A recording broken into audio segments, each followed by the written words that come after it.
When it comes to portrait photography, knowing what you should be doing is great, but knowing what to avoid can be incredibly useful too.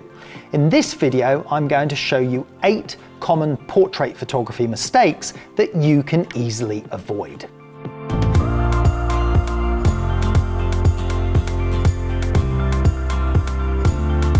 In a recent live critique show, I reviewed portrait images submitted by our members, and it soon became clear that there were a few common mistakes that many photographers seem to be making. To help you quickly improve your photography, I've summarised the key points to keep in mind when shooting portraits, and I explain how to avoid the most common problems. The background. Whether you're working in the studio or out on location, always consider your background carefully.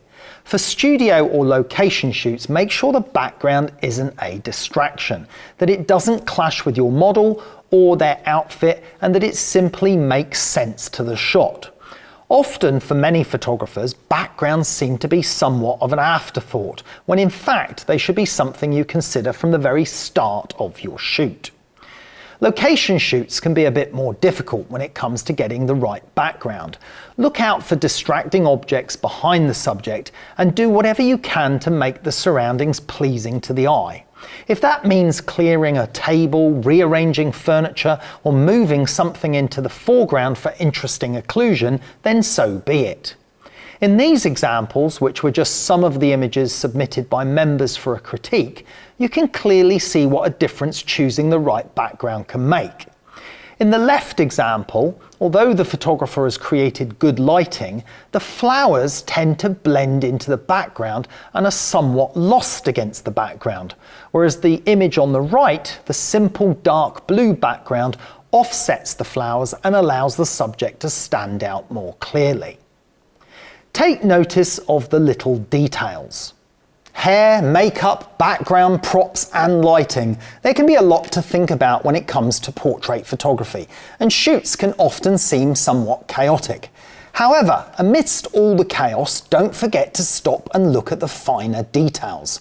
Look for stray hairs that could be smoothed out, loose threads on outfits that could be cut off, wrinkled shirts that could be smoothed, off-centered jewelry that could be straightened. Taking a few minutes during the shoot can save you hours in Photoshop afterwards. This lovely portrait from one of our members is great, but the loose thread here could have been removed, and the fold of the collar of the outfit could have been improved. Posing and positioning your subject. When it comes to posing people, we not only have to think about body position, but also the placement of hands. Subjects positioned square onto the camera is also a common mistake made by many photographers just starting out.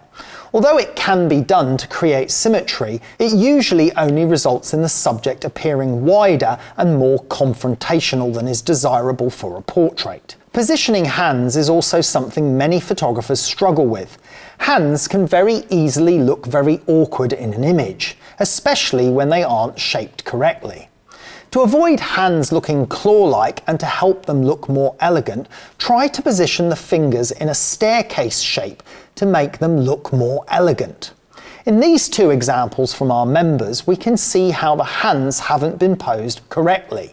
In the first, the fingers could do with being more evenly spaced, and in the second image, the finger tends to point us out of the photo in what would have otherwise been a relatively effective shot.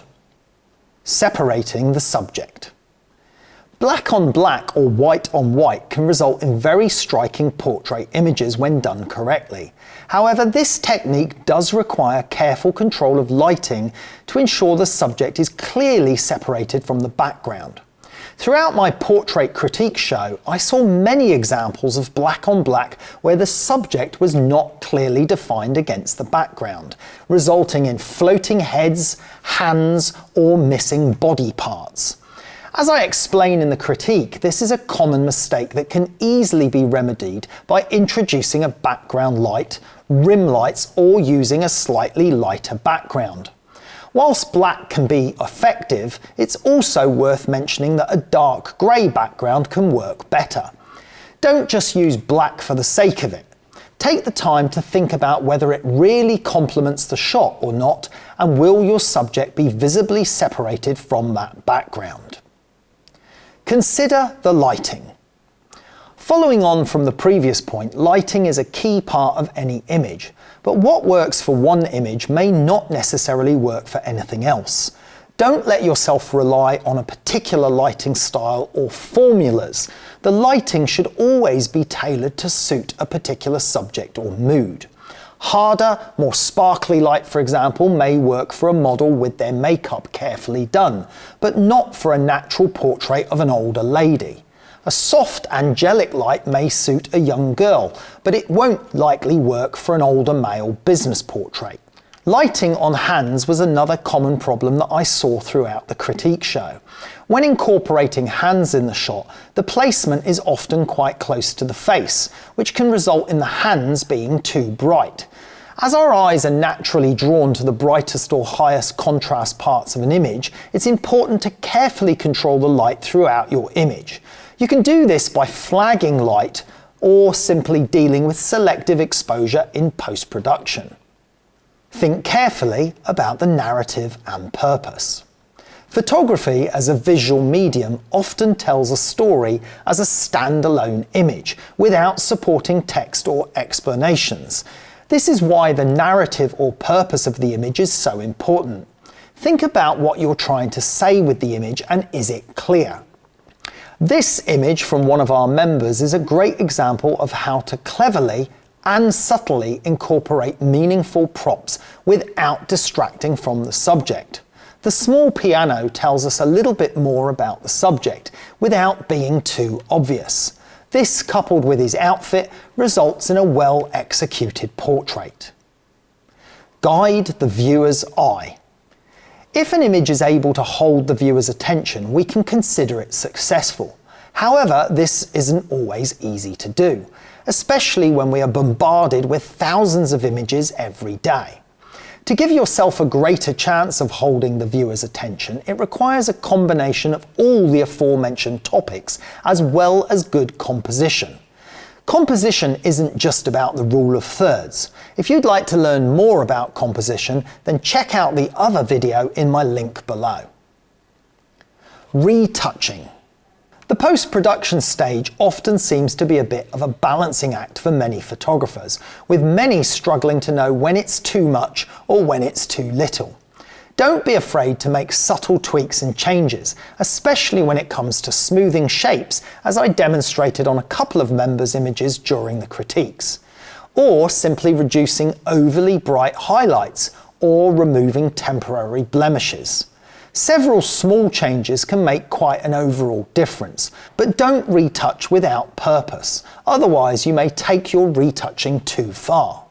The most common instance where I see this is in skin retouching, where the end result often looks textureless and plastic-like. And we have several great skin retouching classes that demonstrate simple and effective methods that you can use for perfect skin retouching in our post-production section on Carl Taylor Education. If you'd like to get your work critiqued or enjoy one of the previous critique shows, then go to Carl Taylor Education. We also have a huge range of portrait classes from natural light to 1, 2, 3 and 4 light examples in our portrait section. Well, I hope you found this video useful. If you did, please give us a thumbs up, and thanks for watching. Get my completely free photography course with no sign-up required. You can also access our free 90-page ebook. Just click the link or go to carltayloreducation.com.